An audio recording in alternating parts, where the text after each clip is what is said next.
né, que após esse feriado de Semana Santa vai voltando à vida normal e já se preparando aí, né, para o mês de abril, começando nesta segunda e, para variar, né, no última semana do prazo aí para as filiações partidárias. Então as movimentações elas serão intensas até o dia 6, que é o prazo que fecha a janela, e aí todos os dias, né, a gente vai ter que estar olhando aí os diários oficiais, sejam eles municipal, estadual ou federal. Porque o municipal, ele detalha muito aqueles pré-candidatos, né, que vão disputar a eleição aí para vereador, para prefeito, no caso dos secretários ou que ocupam funções aí, que vão deixar as funções, né, os cargos.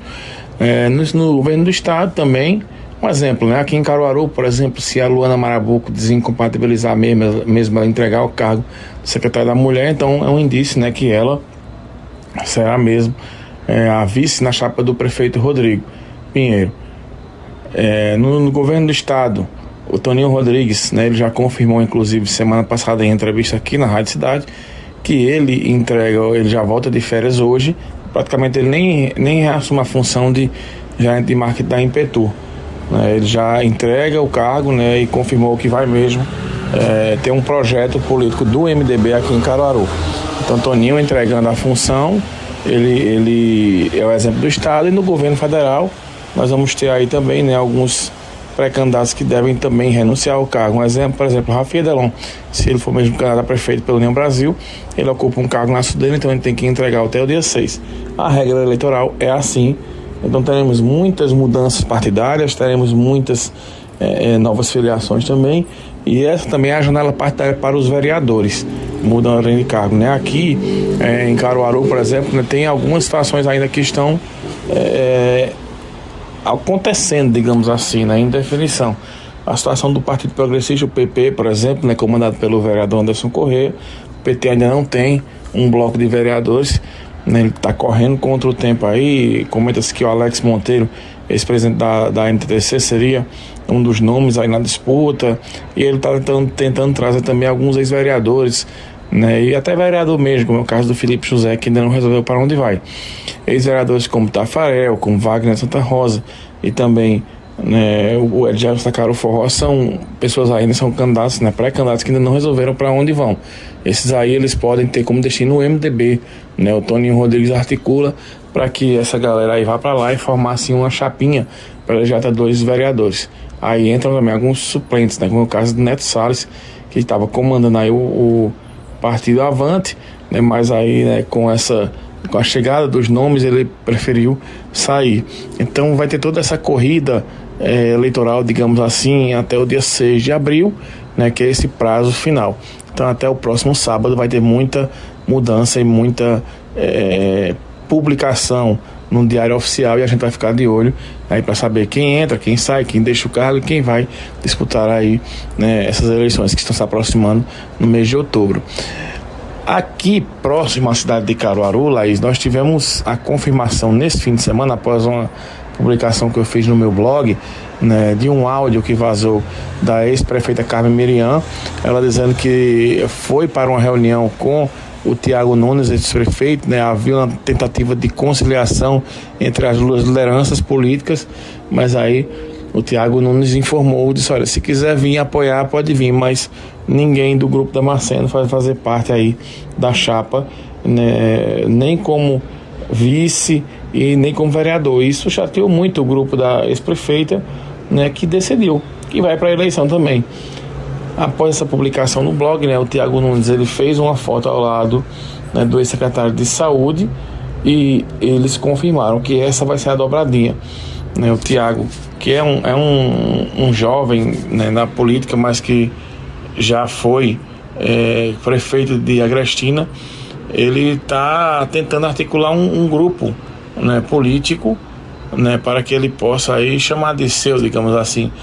E essas mudanças, né, essas negativas que ele deu, inclusive repercutiu bastante aí, né, esse áudio que eu falei a vocês, né, da ex-prefeita Carmen Miriam, ela confirmando que teve essa reunião. Então Tiago Nunes, ele fez uma foto ao lado do Roberval Maciel. Roberval foi secretário de saúde na gestão do Josué Mendes, foi candidato contra Carmen Miriam, acabou perdendo a eleição. e depois ele deu uma mergulhada, mas ainda ficou tendo um trabalho aí, digamos assim, de destaque, uma figura bastante conhecida, bastante popular. Então Thiago Nunes anunciou a dobradinha com ele, e já vieram inclusive alguns vereadores, né, confirmando aí que vão ficar com o Thiago Nunes na eleição desse ano em Agrestina. Então teremos a candidatura de Thiago Nunes com Roberval Maciel, lembrando que é uma candidatura que vai ter que passar pelo crivo da justiça, porque Thiago Nunes ele foi considerado inelegível, mas a gente sabe que no Brasil, né, nem sempre esse tipo de ação ele invalida, inviabiliza uma candidatura. Ele entra sob júdice, vai concorrendo, e depois, quando ele, se porventura ganha a eleição, ele vai aí cumprir os prazos e a justiça que vai decidir se ele é empossado ou não. Além dele, também teremos o atual prefeito Josué Mendes, que vai ter que buscar um novo vice, né, porque o Matheus Nunes, que é sobrinho de Thiago, ele rompe também, né, com o governo. Inclusive a gente recebeu ontem umas informações, né, que as pessoas que são ligadas a Thiago Nunes já começaram a serem demitidas do governo, né, mostrando aquela história, né, de que acontece em todas as cidades. E quando você demite um que vai para a oposição, automaticamente você consegue trazer para dentro do governo pessoas que talvez não fossem ficar do seu lado, né. Então Josué vem trabalhando com isso. Ele vai escolher um vice ou uma vice, né, para dobrar com ele. E também tem a Carmen Merian, né, que é um desafeto político aí de Josué e Thiago também. Ela ensaiou essa unidade aí com o Thiago e acabou ficando, né, mesmo como uma pré-candidatura própria. Então podem sair inclusive ela e o filho Caio na dobradinha, né? Seria Carmen como candidata e Caio como vice. O certo é que, teoricamente, né, se o lado de Josué e Thiago ele se divide, quem seria beneficiada? Carmen Merian. Agora vamos saber se ela vai ter forças aí, né, para juntar esse grupo. Lembrando que ela vem tendo cerca de 7 mil votos nas eleições, é uma votação muito boa para a Agrestina, mas vamos saber, né, como fica essa divisão agora. Se esse grupo de Josué e Thiago, né, que eram unidos a ele, racha ao meio, ou se Josué de repente fica com mais gente por estar no poder, ou Thiago Nunes pela lembrança que ele tem de poder aí também, na questão do poder aquisitivo, se ele consegue trazer mais gente para ele. Enfim, vai ser uma eleição dura, uma eleição que eu disse aqui que estava se encaminhando para o WO, mas vai acabar mesmo uma eleição talvez a mais disputada aqui da região, parecido como que foi em Santa Cruz de Capibaribe, por exemplo, na eleição passada, quando a diferença entre o prefeito Aragão, o vice, o segundo colocado, né, que foi o Alan Carneiro, e o Dinan, que foi o terceiro, foi de apenas 300 votos para cada um. Então talvez a gente tenha aí em Agrestina essa disputa, né, apertadíssima, porque serão 3 candidaturas fortes e de uma cidade muito que sempre foi rivalizada, né, de um lado ou de outro. Agora não, agora vai ter uma terceira via, digamos assim, que é essa pré-candidatura de Thiago Nunes. Essas movimentações elas vão acontecer, né, também do ponto de vista quem estará com a governadora Raquel e quem não estará. Então a gente vai saber mais ou menos como ficam os palanques, como fica o desenho do mapa político, né, até o dia 6. Se Raquel repetir o que fez Jarbas Vasconcelos, Eduardo Campos e também o Paulo Câmara, ela vai conseguir ter uma grande quantidade de prefeitos.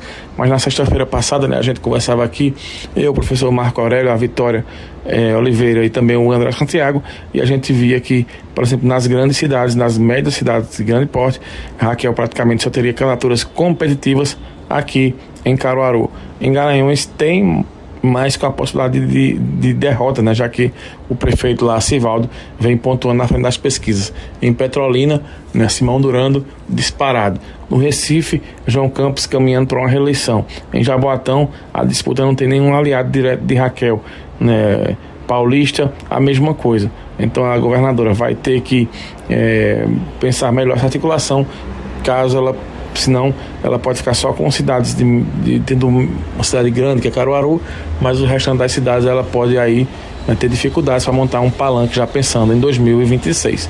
Claro que falta muito ainda, mas de fato essa semana vai dizer muito, né, o que vai ser aí a montagem de chapas, né, para ficarem no governo, ficarem na oposição. A Agrestina, por exemplo, que eu falei aqui, tinha tudo para que o Josué Mendes ficasse a governadora, mas a governadora e o próprio Thiago, né, vazaram a informação, né, que ele ia para o PSTB.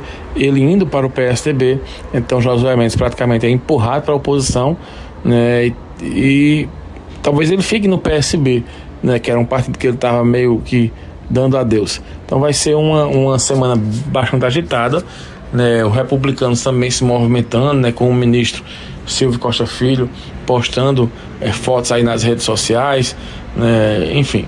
E para a gente encerrar, um fim de semana mais uma vez com bastante problemas na área de segurança, né? A gente não consegue ter um fim de semana de paz, digamos assim, a começar pelo próprio jogo do Campeonato Pernambucano, né? Que teve um torcedor invadindo o jogo 2 vezes, e inclusive fumando maconha, tirando cola, e isso foi destaque internacional, com reportagens inclusive em jornais espanhóis, mais uma vez mostrando, né, que a segurança em Pernambuco ela precisa ser repensada, principalmente no que diz respeito a eventos e tragédias no que dizem respeito, né, em Jaboatão dos Guarapes, né, um ônibus que perdeu o controle do freio e acabou, né, atropelando uma multidão, né, de fiéis que estavam numa procissão, e pelo menos 4 pessoas morreram e mais de 20 ficaram feridas.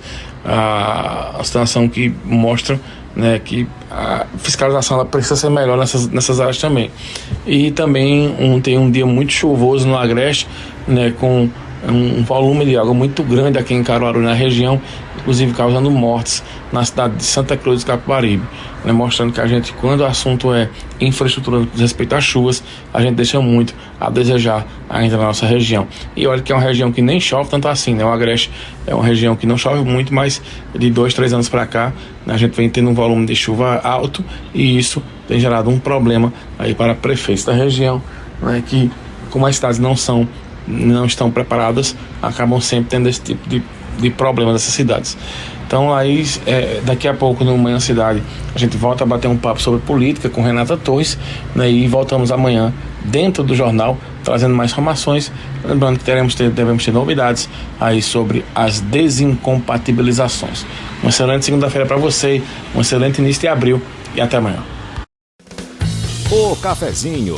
Vamos tomar um café logo cedo com os principais fatos políticos da região, num bate-papo descontraído sobre política, regado a um bom café.